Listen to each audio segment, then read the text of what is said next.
ಇವತ್ತು ವಿಷಯ ಏನಪ್ಪ ಅಂದರೆ ಕರ್ನಾಟಕ ಮತ್ತು ಮಹಾರಾಷ್ಟ್ರ ಯಾವತ್ತೂ ಭಾಷೆ ವಿರೋಧಿಗಳಲ್ಲ. ಇಲ್ಲಿ ಮಹಾರಾಷ್ಟ್ರದ ಒಬ್ಬ ಶಕುನಿ ಅಂತ ಹೇಳ್ಬೋದು. ಯಾಕಂದರೆ ಶುಭಂ ಸಾಳ್ವೆಕರ್ ಅನ್ನೋ ಒಬ್ಬ ನಪುಂಸಕ ಕನ್ನಡ ವಿರೋಧ ಹೇಳಿಕೆಗಳನ್ನ ಮತ್ತು ಕನ್ನಡದ ಯಾವುದೇ ರೀತಿಯ ನೀತಿಗಳನ್ನ ವಿರೋಧ ಮಾಡ್ಕೊಂಡು ಬಂದಿದ್ದಾರೆ. ಈಗ ಸುಮಾರು ಸತಿ ಕರ್ನಾಟಕ ಸರ್ಕಾರ ಅವ್ರಿಗೆ ನಾವು ಮನವಿ ಮಾಡ್ಕೊಂಡಿದ್ರು ನರಸಪ್ಪ ಸರ್ಕಾರ ಏನು ಮಾಡ್ತದೆ, ಅವ್ರಿಗೆ ಒಂದು ಕಣ್ಣಿಗೆ ಬೆಣ್ಣೆ ಒಂದು ಕಣ್ಣಿಗೆ ಸುಣ್ಣ ಹಂಗೆ ಮಾಡ್ತದೆ. ಕರ್ನಾಟಕ ಸರ್ಕಾರಕ್ಕೆ ಎಚ್ಚರಿಕೆ ಕೊಡ್ತಾ ಇದ್ದೀವಿ. ಕನ್ನಡ ಪರ ಸಂಘಟನೆಗಳಿಂದ ತಕ್ಷಣ ಎಚ್ಚೆತ್ತುಕೊಂಡು ಶುಭಂ ಶೆಳ್ಕೆನ ಗಡೀಪಾರು ಮಾಡಬೇಕು ತಕ್ಷಣ. ಇಲ್ಲವಾದರೆ ಮೂರು ದಿನಗಳಲ್ಲಿ ಕರ್ನಾಟಕ ರಕ್ಷಣಾ ಕರ್ನಾಟಕ ಸರ್ಕಾರಕ್ಕೆ ಉತ್ತರ ಕೊಡಬೇಕಂತ ದಿನಗಳು ಬರ್ತವೆ.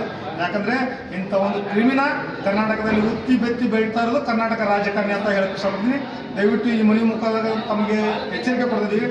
ದಯವಿಟ್ಟು ಇದು ಕೊನೆಯ ಸಂದೇಶ, ನಿಮಗೆ ಇವ್ರನ್ನ ತಕ್ಷಣ ಗಡೀಪಾರು ಮಾಡಬೇಕಂತ ಈ ಮೂಲಕ ಎಚ್ಚರಿಕೆ ಮಾಡ್ತೀವಿ. ಹೇಳಿಕೆಯನ್ನು ಕೊಡೋದ್ರ ಮುಖ್ಯವಾಗಿ ತನ್ನ ಅವಿವೇಕತನದ ಹೇಳಿಕೆಯ ಮೂಲಕ ನಾಡದ್ರೋಹಿ MHನ ಅವಿವೇಕಿ ಮುಖಂಡ ಶುಭಂ ಶೆಳ್ಕೆ ಅವರಿಗೆ ಒಂದು ಕರ್ನಾಟಕ ನಮ್ಮ ರಕ್ಷಣಾ ವೇದಿಕೆ ಕಿತ್ತೂರು ಕರ್ನಾಟಕ ಸೇನೆ ವತಿಯಿಂದ ಇವತ್ತೊಂದು ಮನವಿಯನ್ನು ಮಾಡ್ತಾ ಇದ್ದೀವಿ.